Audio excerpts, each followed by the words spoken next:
on European Union's coffee market insights. This event is part of our ongoing efforts to foster collaboration and knowledge sharing among coffee producers, exporters, and stakeholders as we explore emerging opportunities and challenges in the global coffee market. Today, we'll focus on understanding the dynamics of European coffee market with insights from two insightful studies. We'll also dive into the nexus between specialty coffee, women, and climate, and discuss ways to leverage these opportunities for a more sustainable and inclusive coffee industry. So I'd like to thank our distinguished presenters for joining us, Mr. Nelson Omar Funes from Honduras, who will share findings on European Union coffee market incentives, and Ms. Belen Rodriguez and Ms. Lucia Hesseros, who will present their research on specialty coffee in the European Union market. So we also extend our gratitude to our translator, Celia, who are providing simultaneous translation services to ensure this event is accessible in both English and Spanish. Throughout the session, I encourage you to engage actively by asking questions and sharing your thoughts. So let's make this an interactive and productive experience for all. Once again, thank you for being here. So we can start. I will invite Nelson Omar to start his presentation. Over to you, Omar. Okay, thank you, Alemu. Thank you, everybody, to be here to to listen about this finding that we have in this study. So let me share my presentation. I don't know if okay.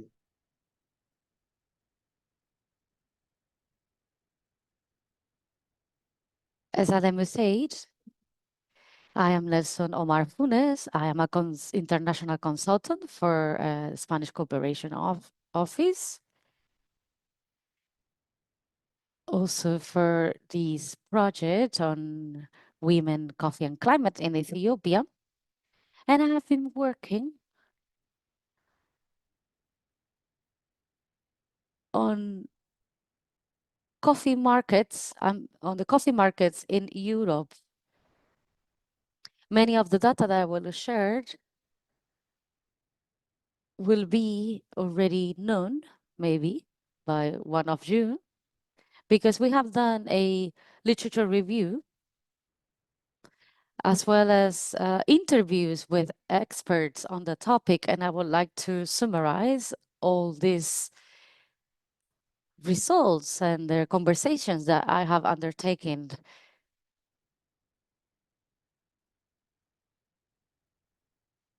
We have 3 documents, 3 reports, which contain an analysis of context and opportunities on the sustainable coffee business in European countries. And these studies will provide us some elements for a marketing strategy for coffee produced by women. The main objective is to develop a strategy. Which elements do we have to create a strategy? I was reading that there are already a strategy for Ethiopia, and this is excellent. And I'd like to present the other document that talks about how mixing a biodynamic coffee culture to regenerate and rehabilitate soil can be a solution in order to produce coffee led by women. This could be a roadmap to find solutions. We're going to talk about the inventory of sustainability and inclusion incentives. We have tried to gather information about that because each company has a sustainability department normally in order to get their environmental certifications, etc. Worldwide, the Coffee International Organization has the duty to establish sustainability. And this should be oriented to economic business feasibility. This is the outline for today. We'll give out an introduction. We will explain the objectives of the study, the methodology used, and the results. And at the end, we will conclude. There are some important data, and I think it's important that we all know before talking about the topic. So the Coffee Global Overview for the year 2023-2024, we had 178 million bags, and then the consumption is 177 million bags. After the pandemic, this goes balanced. The production was a bit higher than the consumption. In the year 2021, the consumption was recovered, and this has been stabilized during the years, thanks to the strategies that we will talk about later. So there are 11.39 million hectares cultivated with a productivity of 15 bags of 70 kilos by hectares. There are countries with higher yield, in the case of Ethiopia, where it has a big extension of land. Coffee culture is organic, and productivity maybe is low in Ethiopia, but they get a very excellent cup profile. There are more than 12.5 million coffee farmers, and in the world, we consume more than 400 billions of cups. We have information that shows that specialty coffee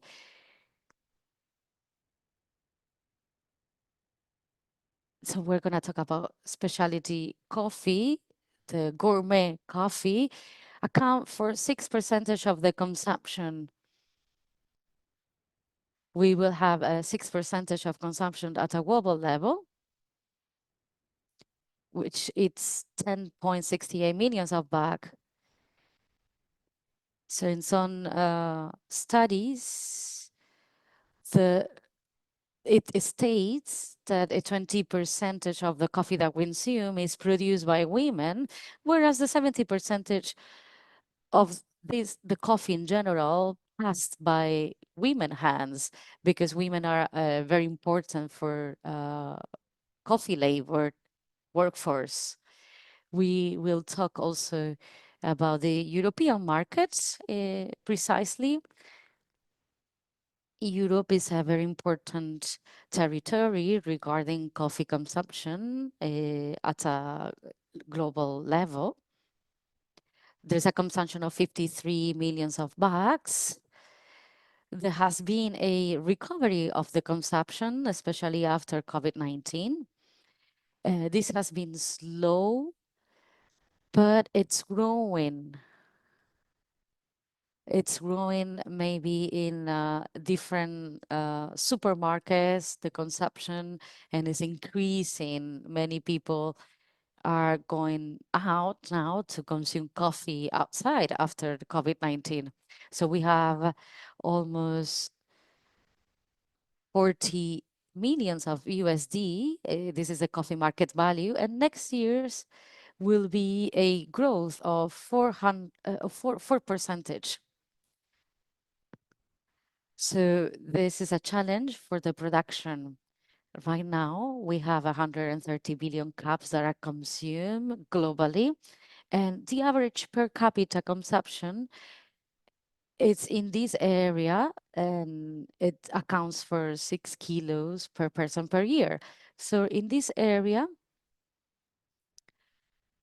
the specialty coffee consumption, and due to the European culture of having quality products, the specialty coffee accounts for 10% of consumption.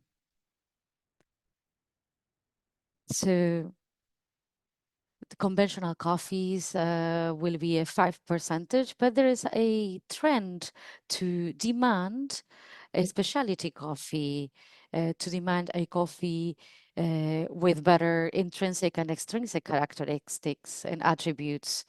The the general objective is to understand these elements for the European market, to use it and design a market strategy for the future, to create also a partnership and to mix it with a organic and bioorganic agriculture. What is the methodology that we used to make this study? First, we did a literature review. We found official information, especially from sources with related to the International Organization of Coffee. And there are other sources, information sources that are important, like webinars like this ones. We also created a questionnaire to structure the interviews, and we interview different key coffee chain actors. And we managed to gather all this information in order to have the results that we will explain now. So we have divided the European continent in 4 big groups: the northern countries, the southern countries, the eastern countries, and western countries. In the northern countries, these are the countries that we have undertaken the study. Finland is the highest per capita consumption. It's more than 12 kilos per person per year. Sometimes it's a bit lower, but in Denmark and Finland, we found the highest consumption per capita. This area, Northern Europe, it's very interested in cup profiles of coffee, and there is a high level of purchasing power. Consumers are interested in a light roasting and a filter roasting. The coffee consumption is permanent, 24/7. They don't consume only after meals. For example, they consume the whole day. So they demand quality, consistency, and more traceability. These are very important elements for these consumers. So regarding the southern countries, we stand out. We underlined Italy, Spain, Portugal. Portugal has a torrefacto culture, as well as in Spain. And there are important markets such as Greece and others that are growing. They prefer dark roast coffee. There's a high consumption of espresso, especially in Italy. Also coffee latte and torrefacto, and the average high per capita consumption is of 8 kilos per person. They have a very well developed roasting industry, because we have important brands and companies that have been working in this industry for a long time. They have invested in equipment to work on this sector. In the case of Eastern European countries, we found some conflict areas, especially Russia and Ukraine. We need to take this into account, but their average per capita consumption is 5 kilos per person per year. Normally they use Ibrik preparation, the Turkish coffee preparation. This is how they consume it in that area. And specialty coffee consumption is a recent trend in this area. This makes it a very interesting market, even though there are conflicts, but it can be a potential market.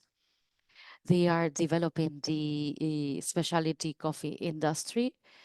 And there are many people getting trained to be barista, cuppers. So this is very important to consider. Then we have Western countries, Germany especially, where they have a high per capita consumption. We have Belgium, Netherlands, Switzerland, and these are countries that are accustomed to consume espresso. They prefer medium dark roast coffee, and their roasting industry is very well developed. The consumers, they are committed and demand a lot of information to be responsible. They consider sustainability, transparency, and traceability elements that are very important. The consumer is aware, very aware on these elements. And in this area, this is the area where we found the origin of biodynamics agriculture. It's a trend right now. We have the regenerative uh, coffee culture in order to rehabilitate soils and recover the soils that have been lost due to monocultives.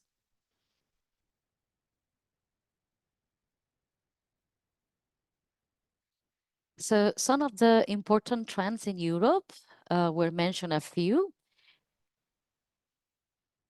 So the EU coffee demand annual, it's growing in Europe. They prefer a ready-to-drink coffee. This is something that is growing in countries such as Germany and Spain, the UK. Normally, for example, in the US, when you go to the petrol station, there are lines of people that want to have a coffee at any time of the day. So this is a trend that is growing, especially here in the United States. Everything is quick, so they want their coffee quick. So the ready to drink coffee is very important. So, for example, in Italy, we have the culture of espresso, and people prefer to share a coffee in a coffee shop. Normally, they take coffee at the beginning of the day to be active, and this is in France. And in Scandinavia, consumers prefer a strong filter coffee to keep them awake and warm due to their extreme cold weather conditions. In Europe, there's a very important element that we need to leverage, which is the culture of origin designation. We need to leverage this part because it's very important for the European market. We need to be informed of all these elements in order to create our coffee strategy, coffee market strategy, in order to have a biodynamic production system that will be value for this market. Some elements that are important for our marketing strategy for this European market are that the product should have intrinsic attributes. It should be an organic coffee, but it has to have also a cup profile so that the consumer will value it more. This is a potential markets. We could start from the northern and western European countries, specifically Germany, where there is a trend to a responsible consumption. Also, Finland, Spain could be interesting countries. We think that it'll be very important to create a brand of coffee produced by women, which is focused and directed to women, to young female public.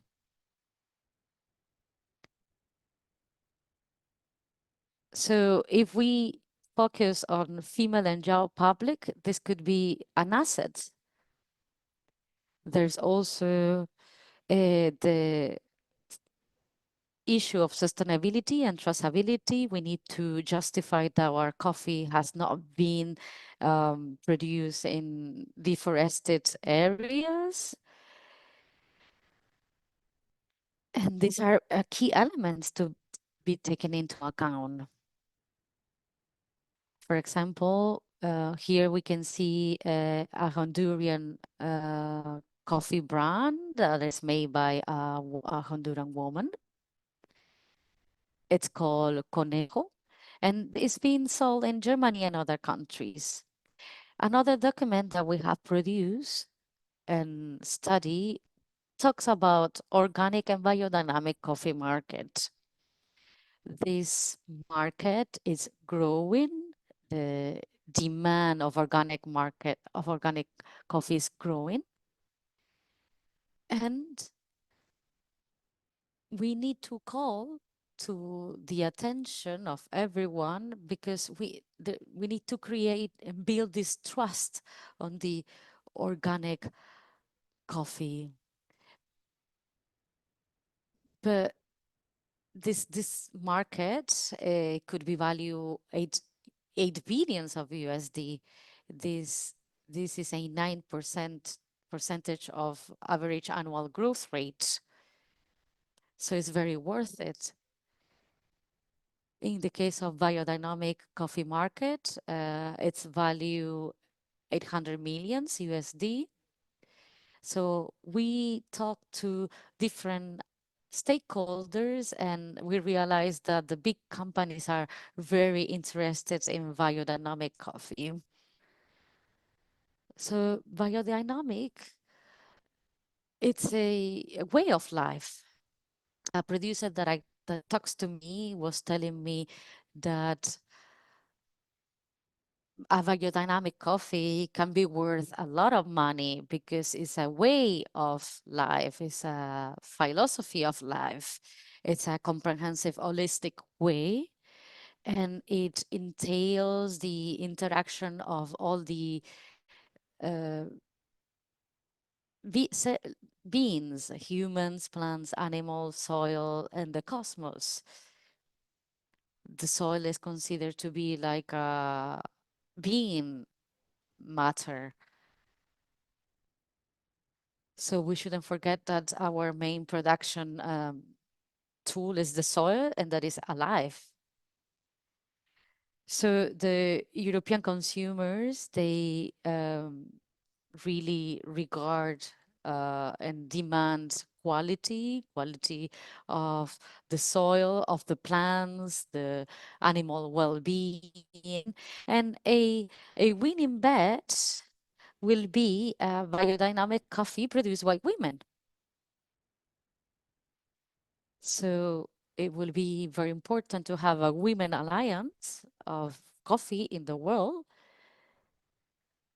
And a winning bet could be to get a biodynamic certification.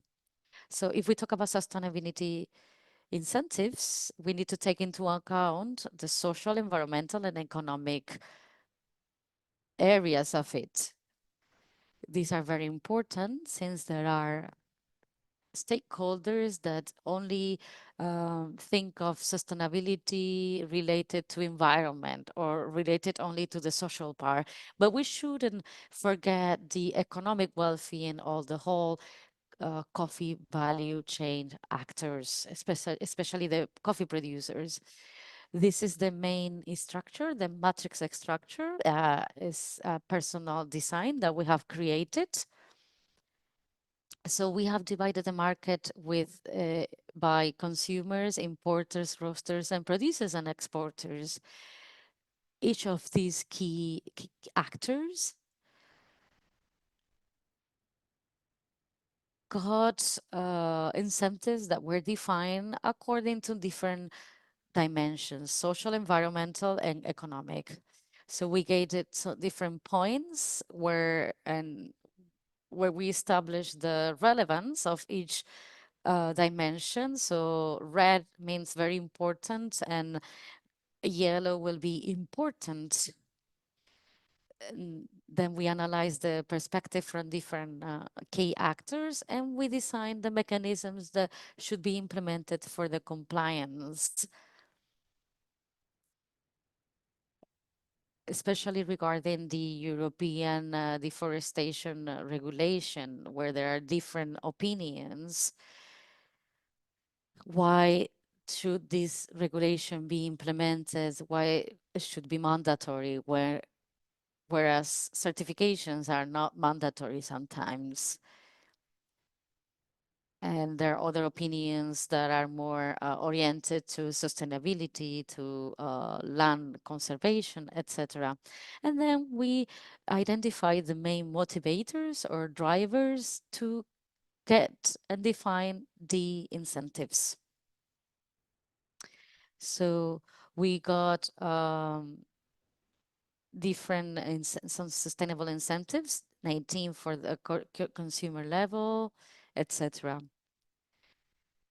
So we're going to share this document with all of you, but in the social dimension, one of the incentive is to promote zero child labor and education for all children. So the consumers are interested in knowing that the coffee and the product that I am consuming is not being made by children, for example. So there are national public policies and different strategies to justify it, this the social dimension.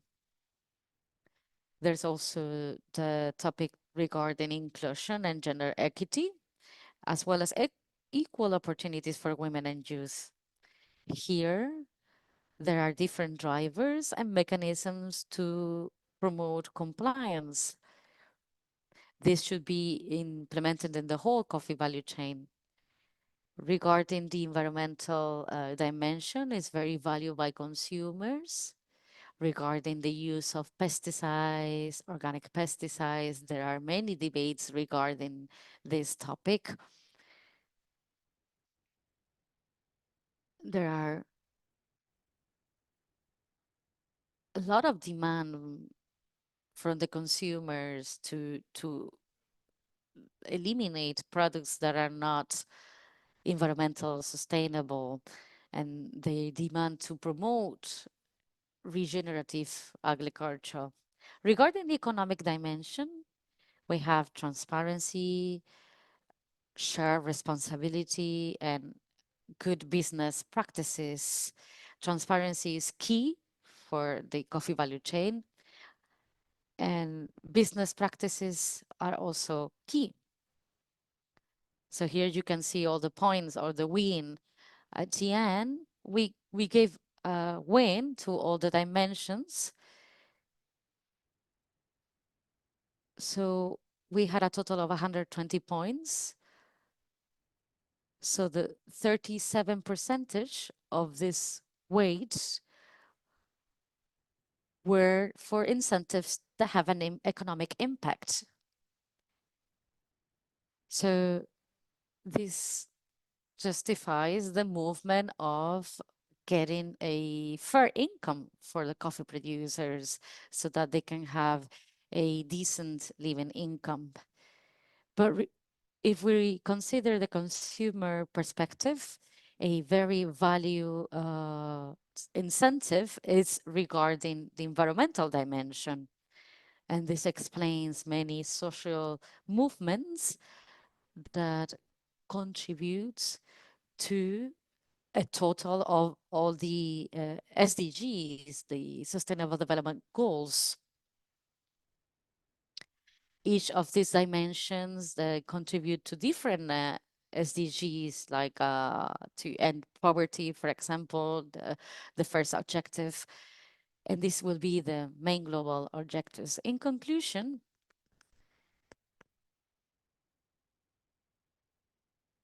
the people that we consulted, they were telling us that the idea of producing coffee by women and to have a biodynamic coffee it's an idea that should be oriented for educated consumers and young and female consumers. It's important to have also a storytelling as well as the intrinsic and extrinsic attributes. So the first step in order to create a strategy is to talk to our clients. In the case of Ethiopia, we need to consult our customers, see what are their opinions, to see how they can implement all these strategies. In Germany, for example, this is the leader in organic products in the world, and we need to consult with our own clients when we talk about sustainability dimension. We see that regarding the economic dimension should be considered by all the actors, and consumers will, for them, it will be more important, the environmental dimension. So we also need to take into account the social dimension. These three dimensions are very important. For example, we need to send our children to school, they cannot work, we need to make sure that this social part is taken care of. Especially if we want to have a sustainable and profitable business. So this is what I wanted to share with all of you. I know that I've been very fast, but do you have the documents with you? We can share it, and I'm available for any question that you might have. Thank you. Hello. Thank you, Omar, for your Okay. insightful and comprehensive presentation on the EU coffee market incentives and their implications for producers and exporters. I think it was a detailed analysis, and action or recommendations have provided us with valuable perspectives on how to better position coffee, especially in the specialty and biodynamic segments for the European market. We greatly appreciate the depth of the work and the clarity in which you have outlined those opportunities and challenges. So at this point, I would like to open the floor for discussion. Please feel free to ask questions or share your thoughts, insights, or experiences related to the topic covered by Omar. So any questions, comments from the participants, welcome. The floor is open. Any questions, comments?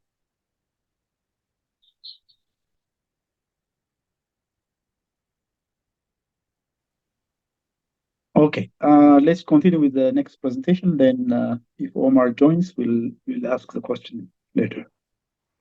So next presentation is by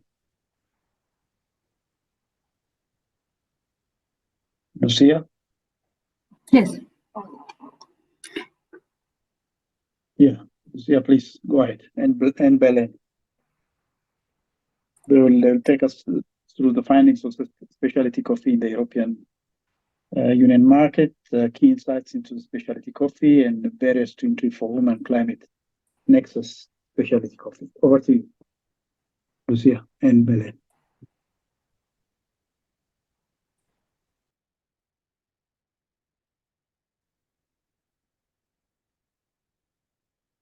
Yes, we can see it.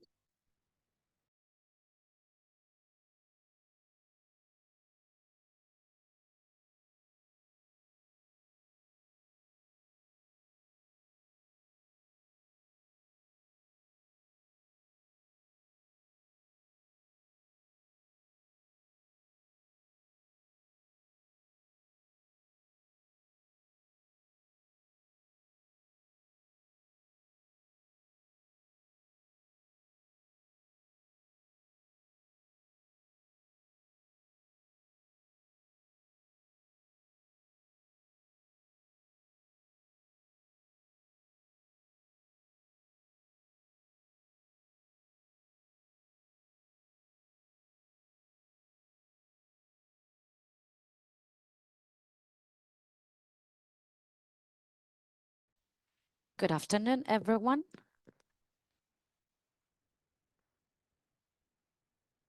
So we would like to present how the European market it's recognizing more and more quality and traceability, and how is in line with sustainability objectives. In this presentation will be very specific, talking about climate resilience, gender equality, on specialty coffee in the European market. And we will also like to present some incentives or initiatives that could activate and could provide a opening or an entry for women into this market. This consultancy, we did it at beginning of November, and we have developed 3 different reports with analysis. The first one is an analysis of specialty coffee in the European market. The second report is an analysis of the interaction between specialty coffee made by women with the nexus to climate. And lastly, we have a third report, which is an inventory of market incentives to better promote specialty coffee with women climate nexus in the European market that could benefit also women to access to this market.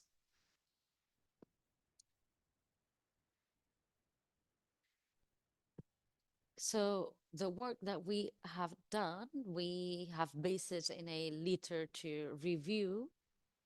Many of the reports available from SCA, those are the main ones, but we have used other sources, and we have done a survey where we got a very interesting feedback regarding these entry barriers for women into this market.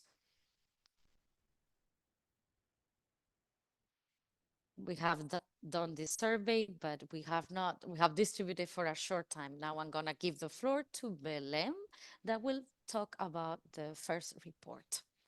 Thank you, Lucia. Good afternoon, good morning to all of you.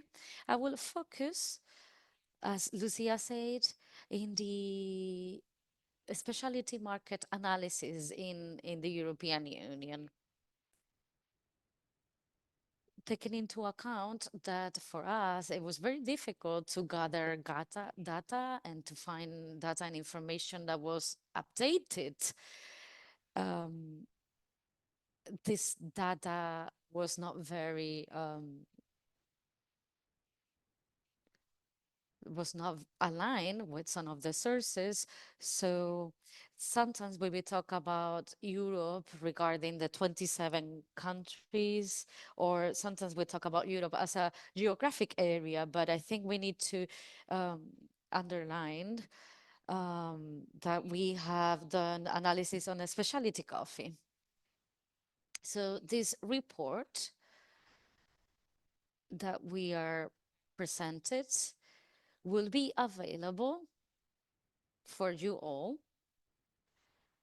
And in this report, there's an introduction of how we define specialty coffee, especially within the European market.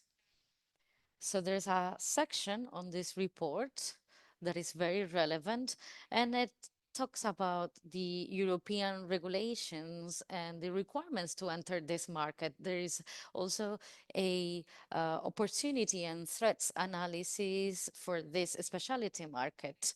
As Omar has already done a analysis on the European market, we would like to say that specialty coffee follows similar trends in this market, but now I'm gonna only focus on the specialty coffee market. Lucia, can you go to the slides that is after the first slides. This one, yes. So we have taken the Specialty Coffee Association definition regarding a specialty coffee. So a coffee is a coffee has distinctive attributes regarding flavor, cup, and physical attributes, such as there are other attributes that made it a specialty coffee, such as the origin. We'll talk about sustainability and also traceability, as well as the culture methods and techniques. So we want to mention that in Europe, people are really interested in the experience of a specialty coffee. Normally, how to market the specialty coffees with the storytelling, telling the story of the origin. Let's go to the next slide. Thanks. I will jump some of them because I don't want to talk a lot about this. I would like to go to the market data that we have identified. So first, we would like to compare the different European markets and as well as other markets in the world. So in Europe, the specialty coffee market is a leader with 7.5 billions in 2023. And specialty coffee in the European Union has a trend that is growing. It's an 11% according to the data that we have consulted.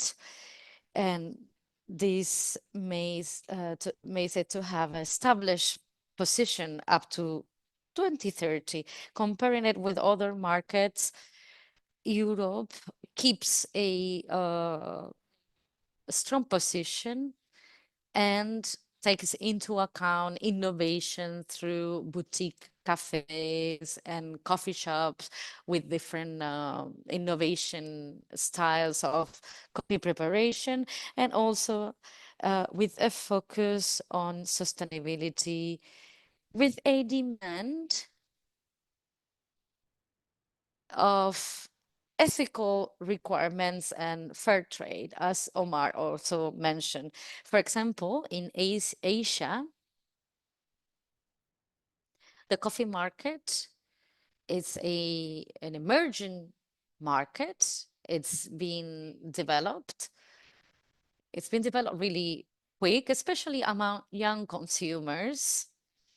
We have North America, which is already a stable market, a very mature market that is still growing at a fast path. And the North American market has a focus on organic products and the premium coffee shops. We also have Latin America, where Brazil is the leader, is also leading as a consumer, not only as a producer for this specialty coffee. Here we could say that the growth rates are a bit lower here. We would like to acknowledge that the specialty coffee market, it's very important in Europe, is 37%.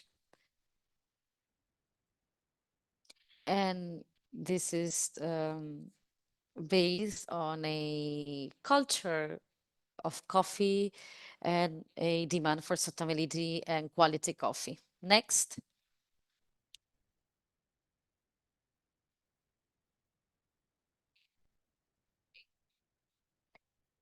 Regarding key trends within the European region, we have Germany as the leader on a specialty coffee with more than 2 billions, and it will have more than 4 billions by 2030. And there is a appreciation of gourmet coffee and home brewing trends. In France, France is the market that is growing faster. It will grow 12.2% by 2030. And this is driven by coffee hubs in big cities like Paris. And there's a huge demand of quality coffee among young adults. In Italy, keeps a strong traditions regarding the coffee, like espresso, but innovation it's not being considered, especially among older consumers. Spain is in transition, it's a transition market. There is a 9.8% growth, and is led by younger consumers that are adopting home preparation and boutique shops flavors. In the UK, especially in London, here we see a thriving market thanks to single origin coffees and cup flavor coffees and coffee events that are led by baristas, and we are seeing a new coffee market. Scandinavia is the higher coffee consumer, and they have a preference for sustainability and traceability. Belgium and the Netherlands are logistic centers that are key for coffee, and they are also driven by ethical consumerism and innovation. We underline Eastern Europe because there's a high potential of growth, because the specialty coffee culture is increasing. The data varies among 2 and 5%, but there are many coffee festivals being held and many education programs that are motivating consumers. We have also analyzed the different challenges to enter the European market, but we will go directly to the main channels, marketing channels for specialty coffee in the European Union.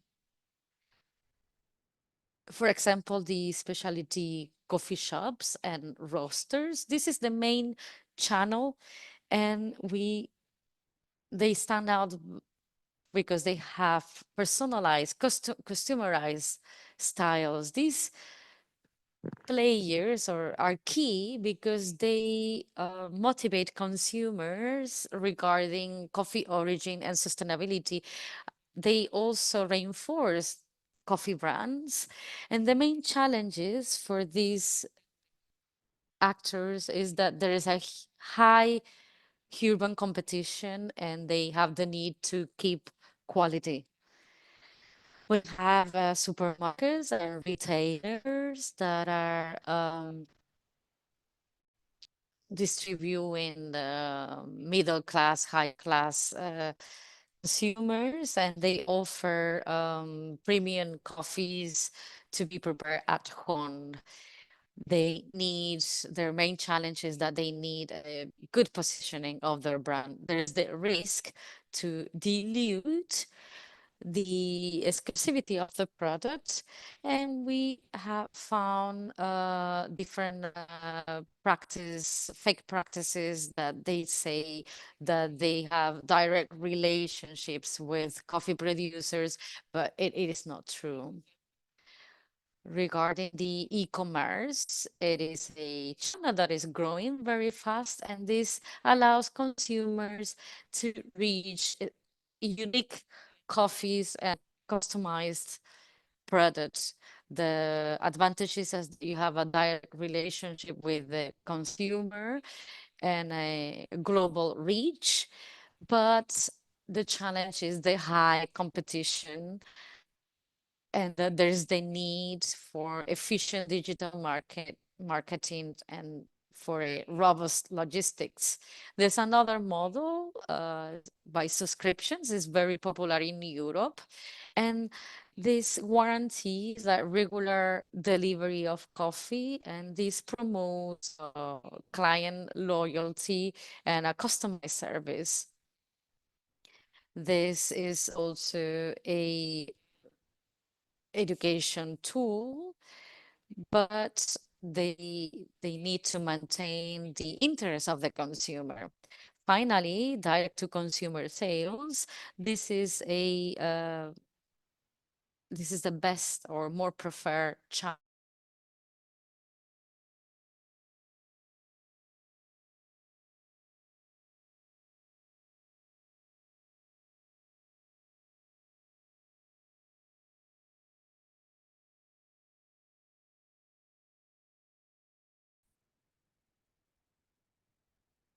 So these entails high costs on brand and high investment in platforms.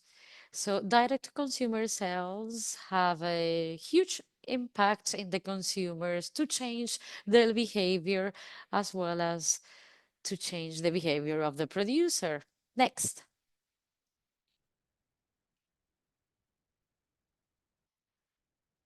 Regarding consumer preferences, we have done an analysis by age, but also by market segmentation. By age, it's different. And we have established the following preferences by age. But the young adults, 18 to 24 years old, is the biggest group that they're very influenced by social media, and they prefer innovative drinks such as the cold brew, and they prioritize sustainability and fair trade. They often consume coffee outside of home, and they are key targets for digital marketing. The group of age from 25 to 39 years old has grown really fast. This entails higher disposable income, and they prefer brewing coffee at home. They prefer organic coffee, fair trade, single origin coffee, and they like emerging market coffees.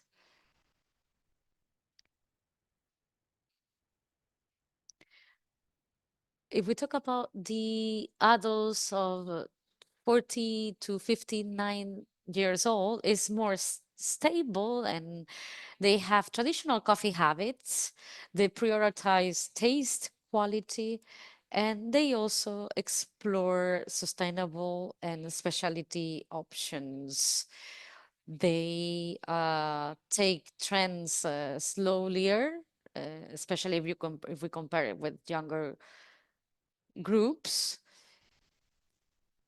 And for the last group is over 60 years old. It's a conservative group that prefer traditional options and milder options.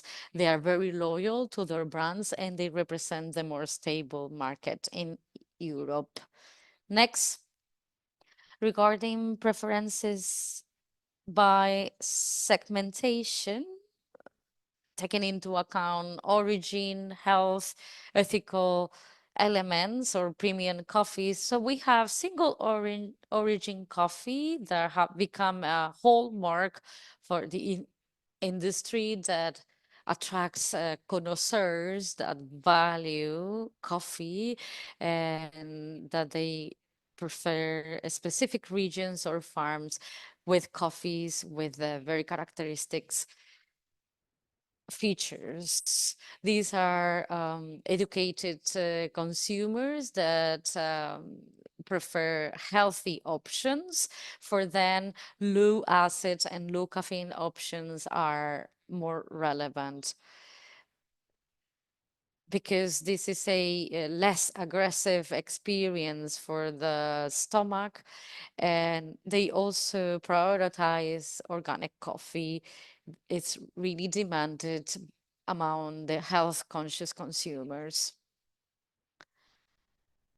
We also have the younger generations, the so-called millennials, Generation Z, that prioritize fair trade and ethical sustainability dimensions. They value certifications or fair trade certifications, as well as direct relationships with coffee producers so that fair income is guaranteed.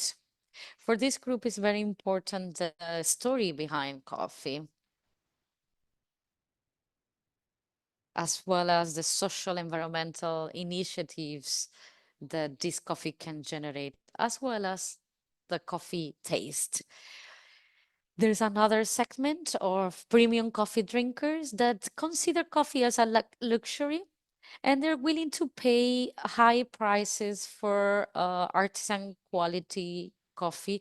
And sometimes this coffee comes from small lots, micro lots. This group appreciates the artisan way of making coffee. Sometimes they invest in specialized techniques like AeroPress, it's espresso machines to enjoy the experience. So in a summary way, regarding trends in the EU specialty coffee value chain, this will be the following. Traceability is a critical factor in the specialty coffee. Consumers are more and more interested in knowing where the coffee comes from the farm to the roasting process. And this trend has taken, has made the supply chain to be more transparent. So roasters and retailers are sharing more and more detailed information on the coffee journey from the farm to the cup. They're using more and more blockchain technologies in order to improve traceability, to provide detailed registered tracking coffee from farm to cup. A clear trend is the focus on coffee origin. Coffee origin is a differentiation, a key differentiation factor for specialty coffee. We have already talked about this. I'm not gonna enter in details, but the geographical origin, micro lots or nano lots, the different coffee conditions are very important. That's why storytelling and sharing the story behind these coffees is it's key to enter this niche market. Direct relationships with producers is key as well. The European consumer is demanding for fair trade practices, and this trend is making direct relationships to be more and more frequent, so that roasters and buyers will work directly with coffee producers to avoid intermediaries, so that the producers will get a fair income, as well as Rainforest Alliance certifications, fair trade, they're very prominent, as well as the fact that the consumer preferred roasters and producers to collaborate regarding climate resilience, because this have a high impact in the coffee producing countries. To conclude, sustainability it's central, crucial for coffee, for the specialty coffee value chain. So reducing the carbon footprint, it's key, as well as the use of organic fertilizers, carbon neutral tools. These are elements that are more prominent and preferred by the consumers. I don't want to continue because I think I've been talking for a long time, but we also did a analysis on opportunities, challenges, and recommendations for the different actors in the specialty coffee value chain, both for producers as well as exporters, roasters, and retailers. I would like to summarize it very quickly. So the focus goes always for transparency and for expanding direct to consumer sales, as well as the online presence. We need to promote local associations as well. These were the main areas that we have identified as key. And as well, the compliance with regulations and certifications of sustainability. I would like to give the floor to Lucia because I think I went over my time, so she can talk about the women and climate nexus focus in specialty coffee. Thank you. Thank you, Belen. So now we will continue. And the analysis that we wanted to present for all of you, it's a ecofeminist look and perspective in the whole specialty coffee value chain. This is very important for European market. This should be in the whole process from the farm to the cup. There are many European policies that seek and look for this emphasis, ecofeminist emphasis. There should be this shared responsibility in food products. That's why it's very important to consider transparency and traceability. This ecofeminist perspective defines ecofeminism as a way of life, as a philosophy, a way of having human relationships, just like the biodynamic philosophy. So ecofeminism will allow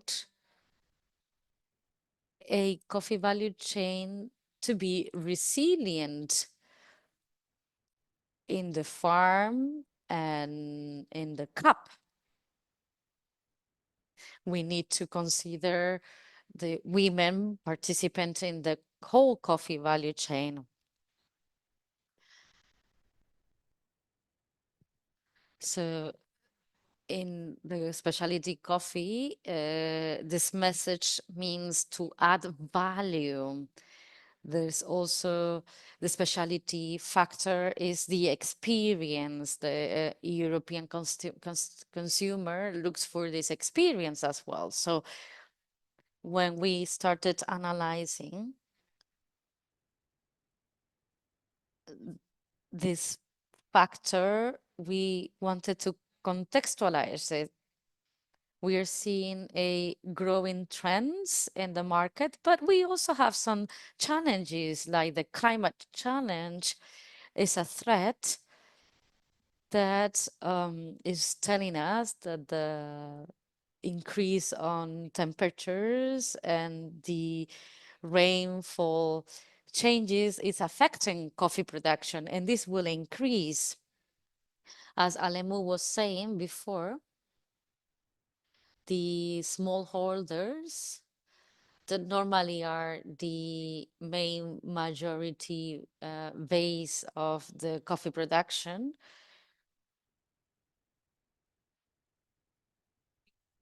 They are the majority and they have a small plots, less than 5 hectares. In the case of Ethiopia, sometimes they have less than 1 hectare. So this makes these actors to be more vulnerable to climate change. In the case of women in the coffee value chain, we can see that everything is consolidated and we need to transform this consolidation. Normally, this consolidation is influenced by patriarchy, and we will see the result is less access to land titles, less opportunities for leadership. It could be leadership in organizations, and this will be translated also in a lack of access to credit. So these results are the barriers that are more prominent among women. Also, lack of access to market and information. As we were saying before, women are an important part of the labor force in coffee production. However, in land tenure, this is very unequal. Here, I wanted to show the results. So when we talk about productivity, farms that are managed by women, they are 30 percentage more productive than other lands led by men. This is also the case in Ethiopia.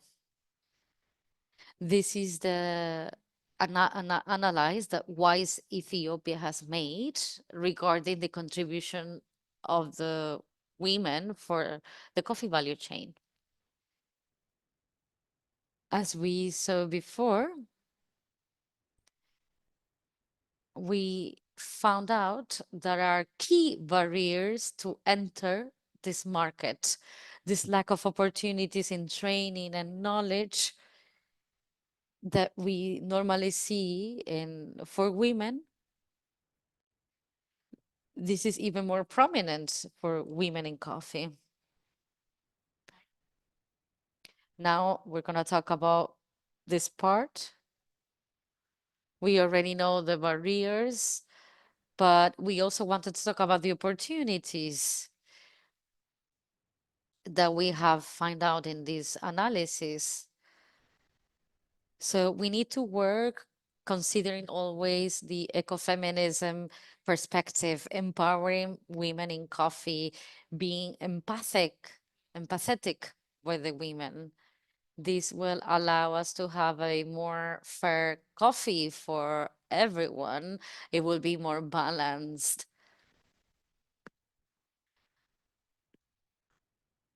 This will also improve opportunities to access land, credit, leadership roles.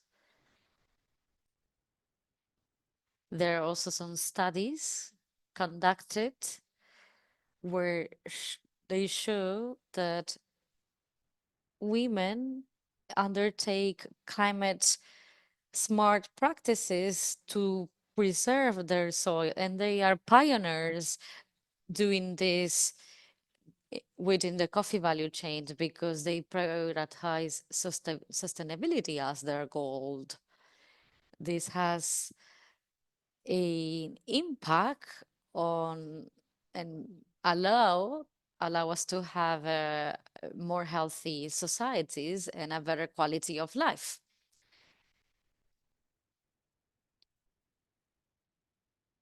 Some colleagues from Honduras,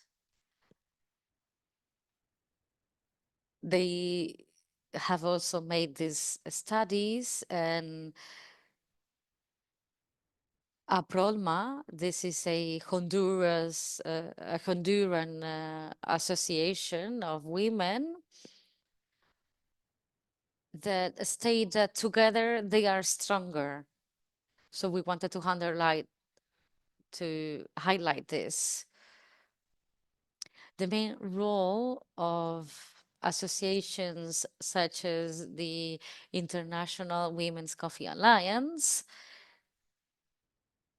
it's very important to overcome barriers, to create knowledge, and to generate a community that is being growing lately and it's getting strengthened. This is key to continued working and progressing. It is fundamental the women's role in the processing part of coffee.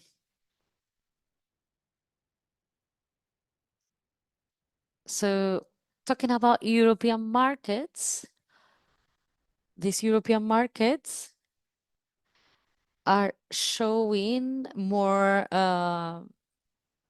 tolerant, and they are showing to be more open markets where we can find roasters, like women roasters with a women perspectives that strengthen this connection and this community. So as we were saying, from the farm to the cup, we need to have a connection with a responsible treatment to women. This is growing and this is being more and more preferred in European markets. As we said it before, in opportunities, here we want to underline them because there is an ethical consumption that is aware about climate values and gender values. There are niche markets that we should be active. We should pay attention to them so that we can position these women coffee as successful stories. There are opportunities to reduce the cost for certifications and to overcome financing challenges. So we wanted to also talk about the sustainable future where women in the specialty coffee value chain are empowered. And this made us reflect on that. And we can achieve this if we increase the women participation in specialty coffee forums and coffee festivals. These are festivals and events that can give them more visibility. In Europe, there's a hype and they are looking forward to share these platforms to include women.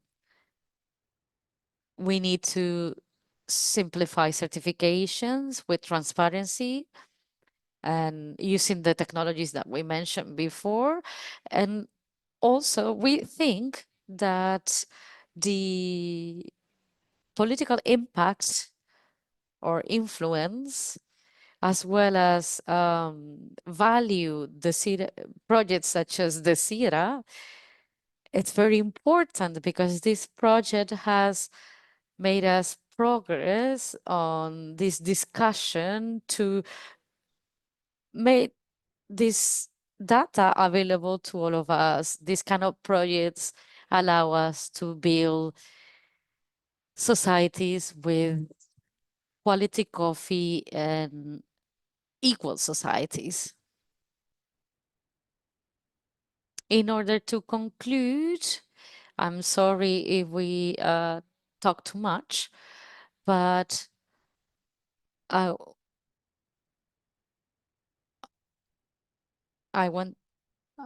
wanted to mention also that we like to put at your disposal this incentives inventory that could be very useful to progress. This is a document that we have created. It's an Excel document. And it's a live document because it's changing continuously, but we hope that this inventory will be made with our collaboration, but we hope that it's useful for all of us to thrive in this industry. Thank you for your attention, and I will give the floor to Belen to close. Thank you so much. So to talk about the last report, it's an inventory that contains 50 resources and incentives, and they are classified regarding certifications, ethical support, incentives related to raising awareness among consumers, initiatives for market access, collaboration, carbon credit, etc. As Lucia was saying, this document that we will share with all of you, it's a live document and it should be updated with our collaboration contribution. It should be growing. Once we should update it when we get to know different incentives related to women, coffee, and climate. That was all. Thank you so much. And we open the session for suggestions and comments. Thank you so much. Thank you, Belen, and thank you, Lucia, for your insightful presentation on market, gender equity, climate resilience, and sustainability in the specialty coffee value chain. Your analysis has shed light on critical challenges and opportunities, offering valuable strategies to drive inclusivity and sustainability in the sector. We greatly appreciate your contribution. And now I invite questions and comments to further explore these important areas. But before allow others to question you two, I will go back to Omar. I think Omar is available. Omar, are you around? Can you hear me? Yes, of course. I am here, Alemo. Yes. So thank you, Omar. Before the network was down, I had a question for you. Your study highlights sustainability and traceability, and also Belen's and Lucia's study also. It highlights sustainability and traceability as key selling points in specialty coffee value chain. Now, as I have said earlier, about 80% of the coffee production is with smallholder farmers in Ethiopia. So how do you recommend small-scale producers meet these demands given their resource limitations? Any experience, any thoughts from your study? Thank you. Omar, you can respond, or Lucia, or Belen, all of you can respond. Okay, thank you, Alemo. Yo creo que I think that lo que mencionaba Belén y Lucía en el what estudio. Belen and Lucia were saying, it's very important when we talk about smallholders, producers. 12.5 coffee producers are small coffee producers. In order to overcome these challenges of sustainability and traceability, they need to be organized. And also, they need to be connected. They need to achieve a shared responsibility in the coffee value chain. This is very important. The responsibility that the consumer demands, normally it's only for the producer. And the producer would look for support, internal support. In many countries, there are different associations. And in Ethiopia, you have the Authority of Tea and Coffee, but they need to organize themselves, creating cooperatives in order to create these tools or invest in these tools. Because sustainability is not only to comply with the European regulation, sustainability should be used for every food production in the world. Because me, as a consumer, I'm entitled to know what is the journey from the farm to the cup. So if we compare coffee to wine, wine is being sold in a bottle or oil, for example. There are big companies for the coffee. There are big companies that roast the coffee. So producing countries need to work more for adding value, because all the experts say that if you want a strategy for women, you need to talk first to your clients, because the market, the consumer market, is demanding to the big companies this responsibility on sustainability. The big companies have a department of sustainability. So I participated with at some events on where there were big companies, and they were looking for strategies to include this sustainability in their main business strategy. So I think this is very important.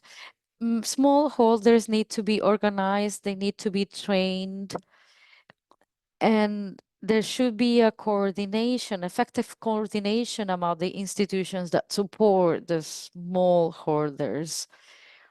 We need to have also policies implemented. So something that is key is that any initiative should be included in the country strategy.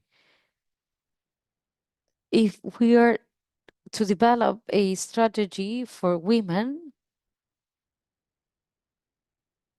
we need to, like in Ethiopia, we need to coordinate all the elements. We need to incorporate the marketing strategy also in Europe, in different markets. And to conclude, I know that in Ethiopia, there is a lot of organic certified coffee. I don't know if it's certified, otherwise I will need a certification to show that it's organic. This will be the first step. So if you're gonna go beyond to the organic certification, we can even become a biodynamic coffee, because the consumer pays 20% more if it's biodynamic. But it's a way of doing, it's a way of living, it's a philosophy. And the producer needs to be familiarized with this way of life. We need to understand these practices, also the traditional indigenous practices. This is very important. Coordination, it's key. We need to have a shared vision with all the actors.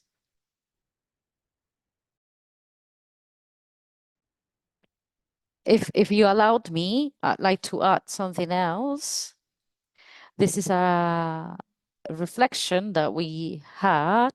Sometimes unconsciously, we see this coffee value chain as a line. something that is very segmented, but we need to understand that in the actual world, everything is more flexible. So we need to transform this line conception to a circular conception, so that these producers should be connected to baristas that can recommend and give them recommendation on some quality or coffee management, and they can open different channels to reach young people also. So maybe this will be the future, to change from a linear coffee value chain to a circular one, so that all the elements are connected to share all these opportunities and knowledge, and to ease and facilitate that the consumer has a full experience, because consumerism is also a way of life. We also see more and more biodynamic producers and consumers. So achieving this positioning will be key. So we need to consider the coffee consumption as something more flexible. So we don't have any other option. We need to fight climate change. So these changes should also be in our daily decision, especially in the consuming countries. Thank you. Thank you Hay both más preguntas. for response. I'll give the floor. Thank you. Thank you so much. Any questions from anyone?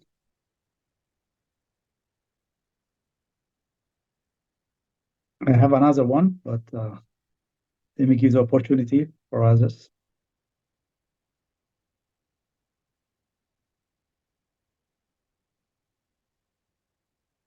So my question is, in terms of women produced coffee in the European consumers, what specific attributes or stories about coffee produced by women resonate most with European consumers? Any idea around that? Omar or Lucia or Belen? So what specific attributes or stories around, coffee produced by women resonates most with the European consumers?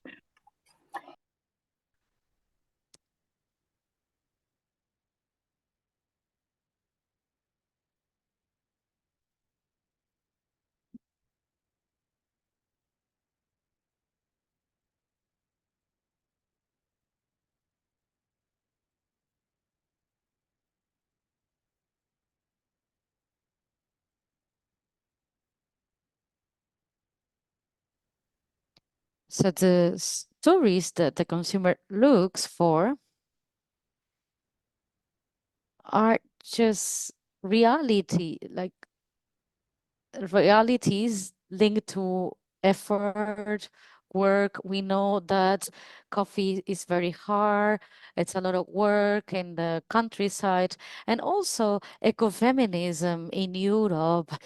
Europe is very aware of the lack of opportunities to access and participation of women in these platforms. So the stories that we want to know or that we buy are those that shows improvements in the incomes that the coffee family will get at the end of the month, and improves on the opportunities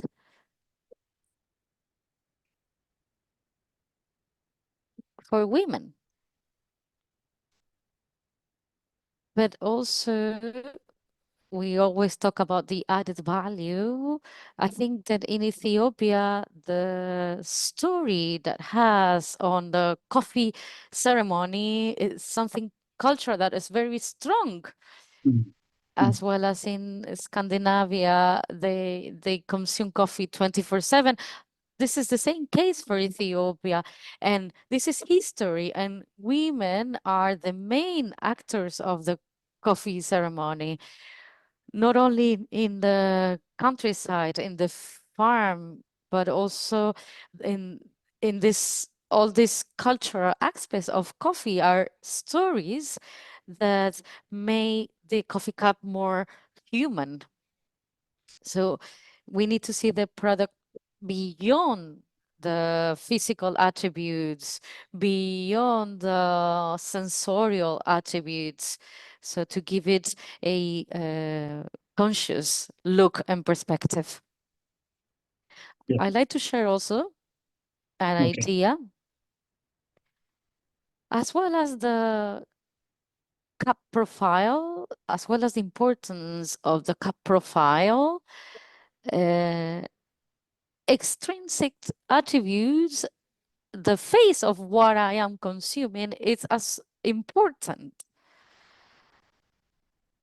So now we have a traditional consumer, but the trend is that the consumer will like to have more information, and he wants to know that if I pay €4 for a cup of coffee, and this coffee is produced by a woman, what will be the impact of this price on these women? The impact for maybe for her and for family, her children will go to school, they will have access to health system. But for Ethiopia, it has this cultural richness because it's the origin of coffee. And coffee is the drink that is most drunk in the world. This is the origin. Here you have already a story that is important.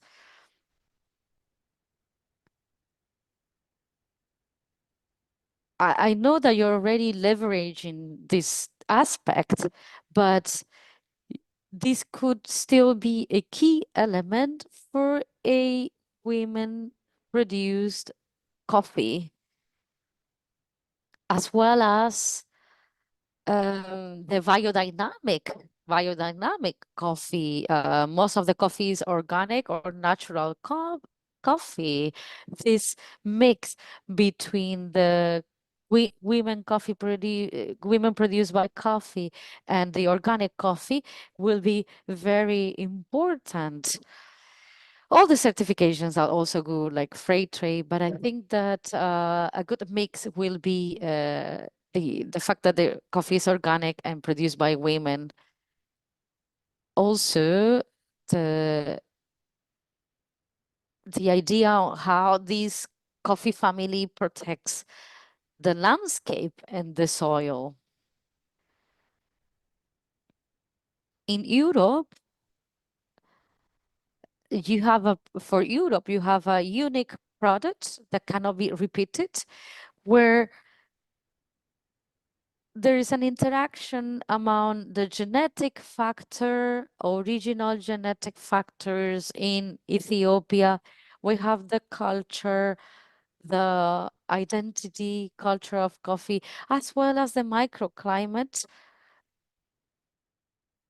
And this is very appreciated by Europeans. So we could even add sustainability. Okay, I'm consuming a coffee, but how much water is wasted in the coffee that I am consuming? All these experts. So this is considered also in the due diligence regulatory. The big companies, they have business strategies, and these codes or good practices are there, but not always these good practices are online with other sustainability practices. So from my study, the environmental aspect is very relevant for the European consumer. So we have to design a roadmap for the future. So this is one of the products that it generates more income in the world, and we cannot it cannot be possible that this product generates poverty in some coffee for some coffee producers. So this is how we need to all work together in a coordinated way so that we all win.